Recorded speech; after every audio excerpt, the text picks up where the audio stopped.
because maybe the officials missed it in the game, and then when they have to... So when a player makes illegal contact, it's called a personal foul, which means this would be... So that would... Yeah, that's a personal foul. No! There is no foul. It's because that's why... But when a player makes unnecessary illegal contact, then it's called a flagrant one foul, which means this would be, let's see, that's unnecessary. Yep, that's a flagrant one foul. No! What would you think? The player made normal illegal contact, which means it's just a personal foul. See what I mean? The player was just trying to get into a defensive position and accidentally made contact with the other player. That's why. But when the illegal contact is unnecessary and excessive, then that would be a flagrant 2 foul, which means this would be, so that's unnecessary and excessive. That would be a flagrant 2 foul. No. Flagrant 1 foul? No. Referee Angelica Suffren has become the center of controversy after a no call involving Caitlin Clark that has sparked intense debate across social media. Critics argue that Suffren had a clear line of sight when Clark appeared to take contact to the throat, yet no whistle was blown and play continued. The incident has fueled calls from fans for the WNBA to review the officiating and determine whether any disciplinary action is warranted. Clips of the play have quickly gone viral, with many viewers insisting the referee had the best possible angle to make the call. Online reactions have been overwhelmingly divided. Some fans believe the missed call reflects inconsistent officiating, while others argue the play happened too quickly for any referee to judge perfectly in real time. As the debate continues, many are asking the same question. Should the WNBA review Angelica Suffren's performance following the controversial no-call involving Caitlin Clark? You have to have a lot of passion for what you're doing, and it's totally true. And the reason is because it's so hard that if you don't, any rational person would give up. So if you don't love it, if you're not having fun doing it, you don't really love it, you're going to give up. And that's what happens to most people, actually. If you really look at the ones that... What has made the situation even more controversial is the reaction that followed. Supporters of Alyssa Thomas, including people around her and her coach, have publicly defended her, with some suggesting she has been treated unfairly by the league. They argue that if any disciplinary action was being considered, she should have been given proper notice and that the league's handling of the situation was flawed. That response has only intensified the debate, with fans on both sides arguing over whether the focus should be on the on-court incident itself or on how the league has managed the aftermath. All right, ladies, your thoughts just as the league continues to work through what many perceive as consistency issues, especially when it comes to games being officiated, Lisa. Well, officiating is tough. I don't know if anybody's ever even tried to officiate. It's not the easiest game. It's one of the most thankless jobs you can do. But in this particular situation, I thought that the last official should have been able to catch that. I was actually watching this game and I was like, oh, wow, that was a bit much. So in that moment, I thought that the official missed the call. I'm not surprised that the league went back and fined Alyssa Thomas.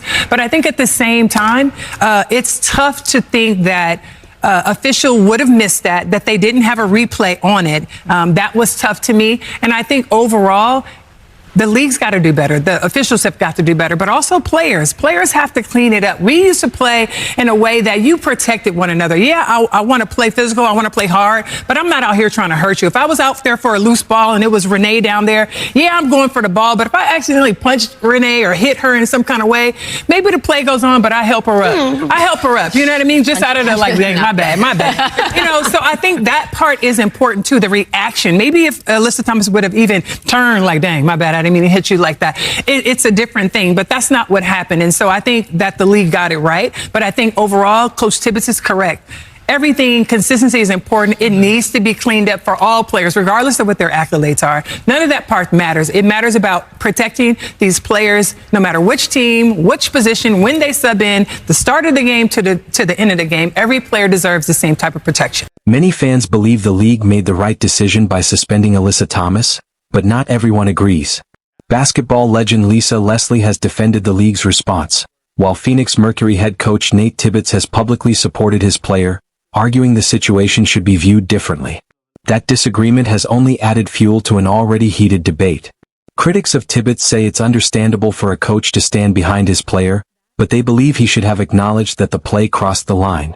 In their view, It was a cheap shot that deserved consequences, regardless of whether there was any intent to injure. Others see it differently, arguing the contact was accidental and simply the result of a fast-paced basketball play. The replay has left fans divided, with each side convinced the evidence supports its position. So the question remains, was it an unfortunate basketball play, or did the league make the correct call by stepping in? She's 100% supported by us. The people in this league know who AT is. She's a competitor, she's a winner, and she's tough. The one thing she is not is cheap. I respect Steph White. I got to know her with USA Basketball. I respect her as a coach and a person, and I understand her sticking up for Caitlin in this situation. But to say that we had 2 cheap shots in that game, to me, is ridiculous. Steph knows AT. She got the opportunity to coach AT for 2 years, and she knows what AT stands for and what she's about. Next, I'd like to hit on my disappointment with the suspension process by our league and our leaders in the W.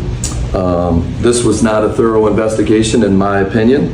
The people involved were not questioned at all. It's extremely disappointing. No one from the league called AT, our security team, or myself about what we felt like happened in this situation. There is a protocol to be followed. What has frustrated so many fans is seeing players publicly defend Alyssa Thomas after the incident. In the eyes of her critics, the focus has shifted away from Caitlin Clark, who appeared to take significant contact to the neck, and toward portraying Thomas as the one being treated unfairly. That has sparked a much bigger conversation about discipline in the WNBA. Many fans argue that if a one-game suspension is the consequence for a play they view as dangerous, it doesn't send a strong enough message. They worry it could lead to more overly physical confrontations if players don't believe the penalties are severe. Supporters of that view also point to other recent incidents involving hard fouls and physical play, including those involving Sophie Cunningham, as evidence that tensions have been building for quite some time. They believe the officiating has been too inconsistent and that dangerous plays have too often gone unpunished during games. Their argument is simple. If referees miss these calls in real time, then the league's post-game review process needs to deliver consequences that players, coaches, and fans see as meaningful. Whether a one-game suspension is enough remains one of the biggest points of debate surrounding the incident. I mean, it's either incompetence or intentional. Both are embarrassing. The WNBA, they just keep driving into a wall at full speed with Caitlin Clark. They now have a commemorative poster of 30 years of the WNBA. Caitlin Clark's not on it. And it's not just like an ode to the veterans that started the league.